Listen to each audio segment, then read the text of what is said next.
ಸಚಿವರಾದ ಎಚ್.ಡಿ. ಕುಮಾರಸ್ವಾಮಿ ಅವರು ಮಣಿಕಂಠನ ದರ್ಶನಕ್ಕಾಗಿ ಶಬರಿಮಲೆಗೆ ಹೊರಟಿದ್ದಾರೆ. ಇಂದು ಬೆಳಗ್ಗೆ ಕುಮಾರಸ್ವಾಮಿ ಅವರು ಪಡಿಪೂಜೆ, ಪುಷ್ಪಾಭಿಷೇಕ ಪೂಜೆ ಮಾಡಿಸಿದ್ದಾರೆ. ಪೂಜೆ ಬಳಿಕ ಅಯ್ಯಪ್ಪ ಮಾಲೆ ಹಾಕಿಕೊಂಡು ಇರಿಮುಡಿ ಮತ್ತು ಕುಮಾರಸ್ವಾಮಿ ಶಬರಿಮಲೆ ಯಾತ್ರೆಯನ್ನ ಕೈಗೊಳ್ಳಲಿದ್ದಾರೆ.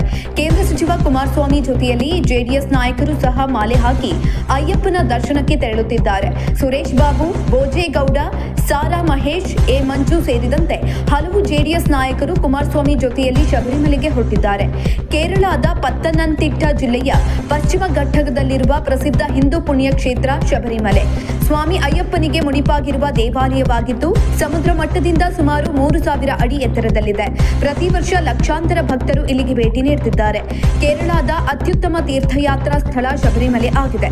ಭಾರತದ ದಕ್ಷಿಣ ರಾಜ್ಯಗಳು, ದೇಶದ ಮತ್ತು ವಿದೇಶದಲ್ಲಿ ಇತರ ಭಾಗಗಳಿಂದ ಯಾತ್ರಾರ್ಥಿಗಳು ಸೆಳೆಯುತ್ತದೆ.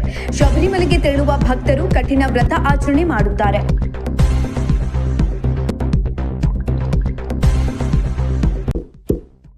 ಇಂತಹ ಇನ್ನಷ್ಟು ವಿಡಿಯೋಗಳಿಗಾಗಿ ಲೈಕ್ ಮಾಡಿ, ಫಾಲೋ ಮಾಡಿ, ಶೇರ್ ಮಾಡಿ.